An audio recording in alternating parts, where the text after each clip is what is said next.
ഇത് ആറാടുകയാണ്.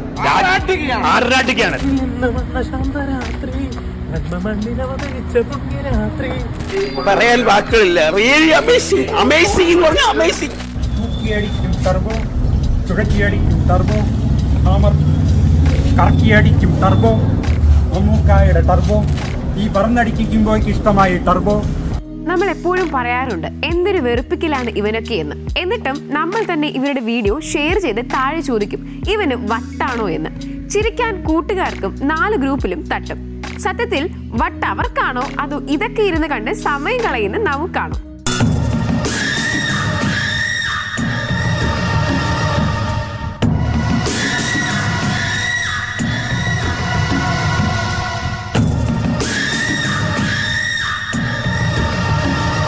എന്തുകൊണ്ടാണ് മികച്ച ഉള്ളടക്കങ്ങളെക്കാൾ വേഗത്തിൽ ഈ വിചിത്ര വീഡിയോ വിപ്ലവം കേരളത്തിൽ പടരുന്നത്? നമുക്ക് ആ മനഃശാസ്ത്രം ഒന്ന് നോക്കാം. The reverse Ben Franklin effect. നമ്മൾ ഒരാളെ വെറുക്കുന്തോറും അയാളെ കുറിച്ച് കൂടുതൽ സംസാരിക്കാൻ തുടങ്ങും. അയ്യേ ഇവൻ എന്താ എങ്ങനെ എന്ന് നിങ്ങൾ കൂട്ടുകാരന് വീഡിയോ അയച്ചു കൊടുക്കുമ്പോൾ അൽഗോരിതത്തിന്റെ കണ്ണിൽ നിങ്ങൾ ഒരു ആക്റ്റീവ് യൂസറാണ്. നിങ്ങൾ ചീത്ത വിളിച്ചാലും സ്തുതിച്ചാലും അൽഗോരിതത്തിന് അത് എൻഗേജ്മെന്റ് മാത്രമാണ്. സോഷ്യൽ മീഡിയ അൽഗോരിതത്തിന് സ്നേഹവും വെറുപ്പും തമ്മിൽ വ്യത്യാസമില്ല. അതിന് വേണ്ടത് എൻഗേജ്മെന്റ് ആണ്. നന്നായി പഠിച്ചെഴുതിയ ഒരു വീഡിയോ തമ്പനെയിൽ കാണുമ്പോൾ ഇത് പിന്നെ വായിക്കാമെന്ന് നമ്മൾ കരുതും. എന്നാൽ ആറാട്ടണ്ണൻ പുതിയ ലുക്കിൽ തെറി വിളിച്ച് തകർക്കുന്നു എന്നൊരു തമ്പനെയിൽ കണ്ടാലോ നമ്മുടെ വിരൽ അറിയാതെ അവിടെ പോകും.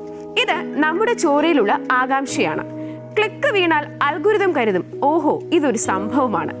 സോഷ്യൽ മീഡിയയുടെ നിയമം ലളിതമാണ്. എൻറേജ് ടു എൻഗേജ്, അതായത് പ്രതികരിക്കാൻ പ്രകോപിപ്പിക്കുക.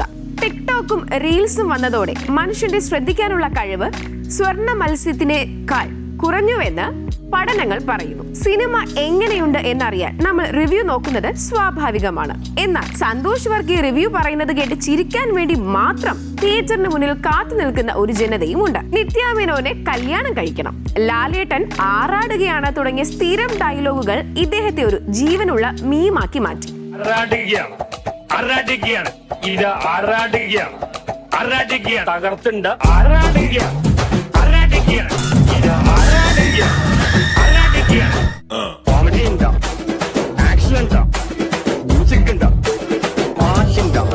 ഇവിടെ പ്രവർത്തിക്കുന്നത് ഹേറ്റ് വോച്ചിങ് ആണ്.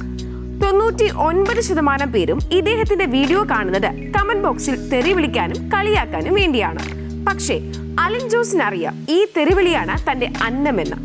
എത്രത്തോളം വെറുപ്പിക്കാമോ അത്രത്തോളം റീച്ച് കൂടുമെന്ന സോഷ്യൽ മീഡിയ ബാലപാഠം ഇദ്ദേഹം നന്നായി പഠിച്ചിട്ടുണ്ട്. നമ്മളെക്കാൾ അറിവില്ലാത്ത അല്ലെങ്കിൽ വിചിത്രമായി പെരുമാറുന്ന ഒരാളെ കാണുമ്പോൾ നമ്മുടെ തലച്ചോറിൽ അറിയാതെ ഒരു സുഖം ജനിക്കുന്നുണ്ട്. ഹോ ഇവനെക്കാളും എത്രയോ ഭേദമാണ് ഞാൻ എന്നൊരു തോന്നൽ. ഇതിനാണ് ഇതുപോലെയുള്ള വിചിത്ര കോണ്ടന്റുകൾക്ക് പ്രസക്തി കൂട്ടാൻ ഓൺലൈൻ നീലയും പച്ചയും മഞ്ഞയും കുറുക്കന്മാർ നിറയ്ക്കുന്നത്. ഇതൊരു വലിയ ചന്തയാണ്. അവിടെ സ്വർണത്തേക്കാൾ വേഗത്തിൽ ചിലപ്പോൾ പിച്ചള വിറ്റുപോയേക്കാം. തിളക്കം കൂടുതലാണ് എന്നത് തന്നെ കാരണം.